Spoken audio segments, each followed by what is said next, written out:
Hello. With economic uncertainty still looming, markets aren't likely to turn the corner anytime soon. However, experts say there are still opportunities. Value investing is one of the most effective investment approaches right now. To learn more about this, we are joined by Jonathan Boyar, principal at Boyar Value Group and advisor to the MAPFRE AM US Forgotten Value Fund, and Patrick Nielsen, Deputy General Manager at MAPFRE AM. Jonathan, I would like to start with you. My first question is, how can a private investor identify value stocks? Yeah, thank you. There's lots of different ways, and it's simple, but not easy to take this kind of strategy.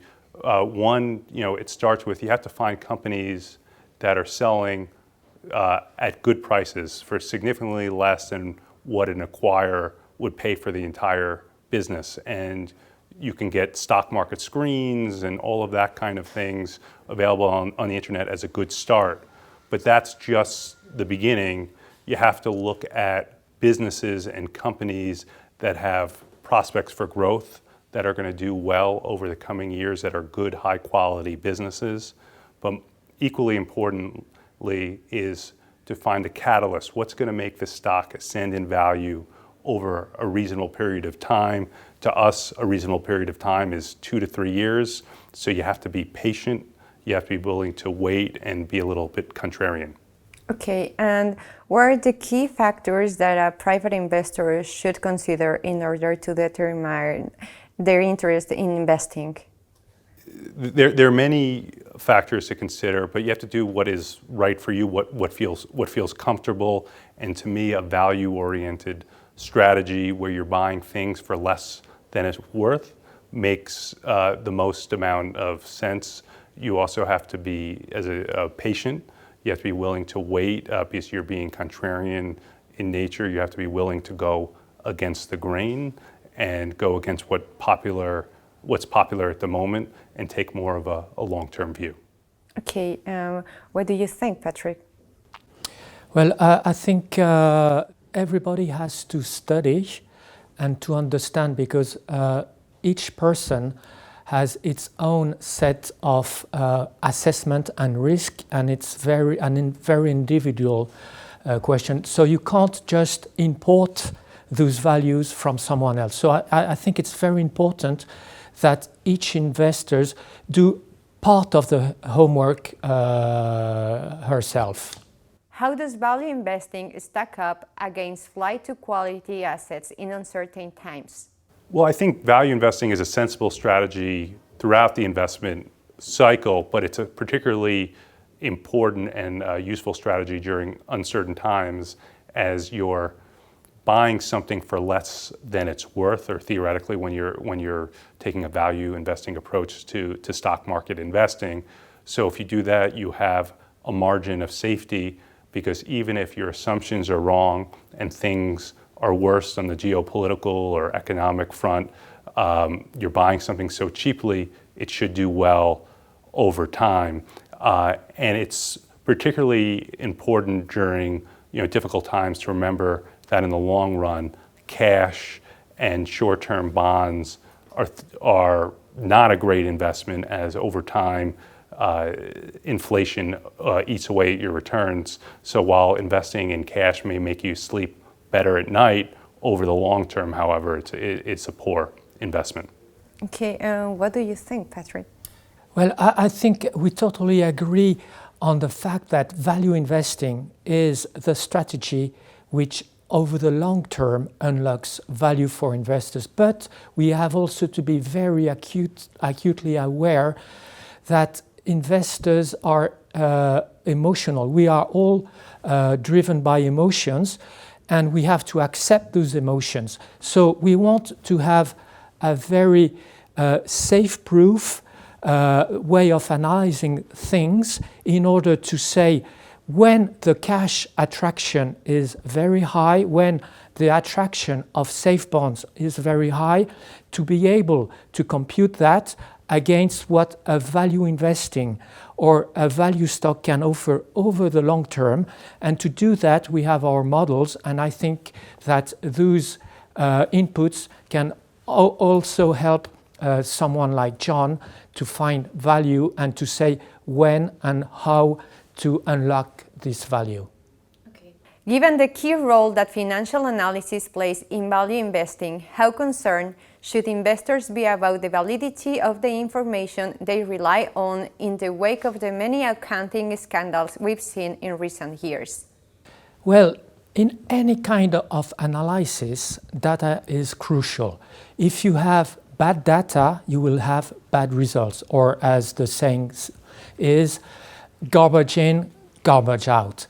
So you always have to be very aware that you don't have to trust any kind of data. You have to really set your own standards in the data that you put into the analysis.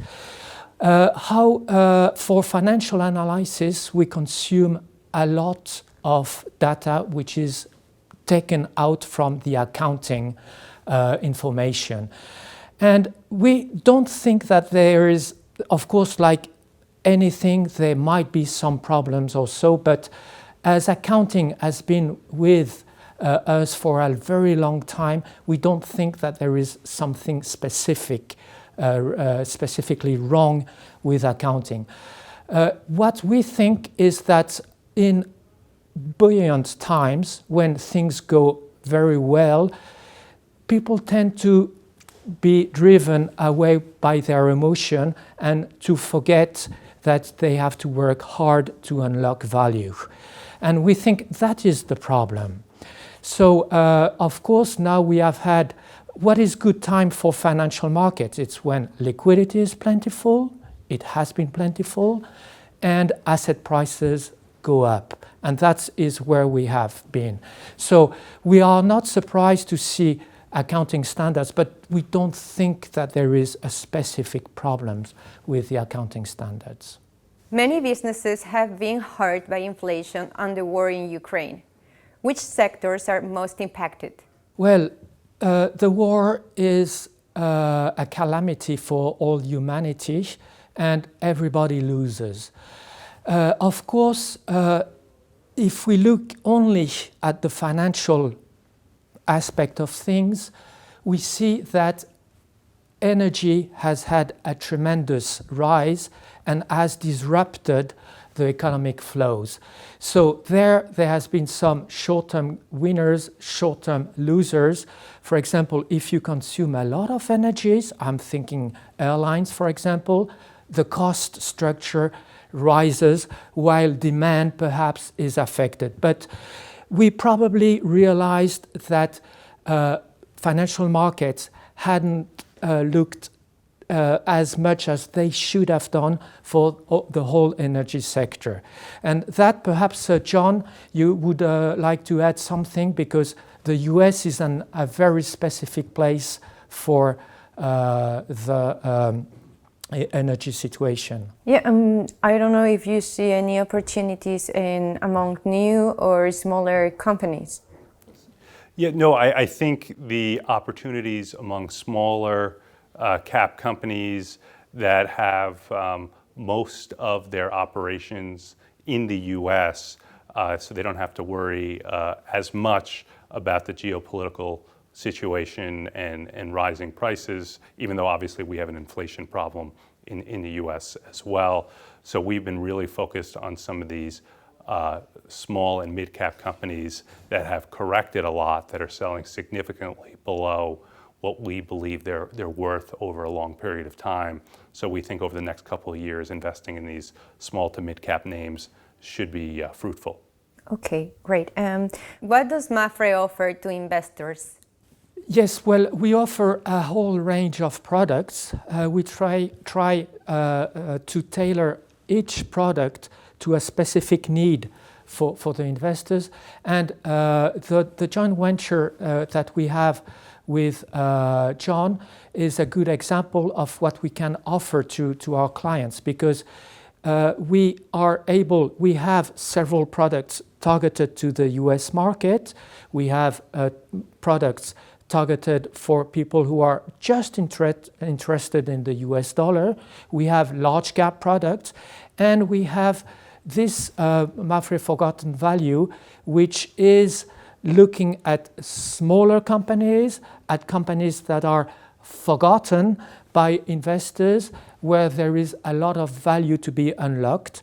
And to do that, we bring in an international perspective because the US market is so big that all investors participate and have their vote in the US market.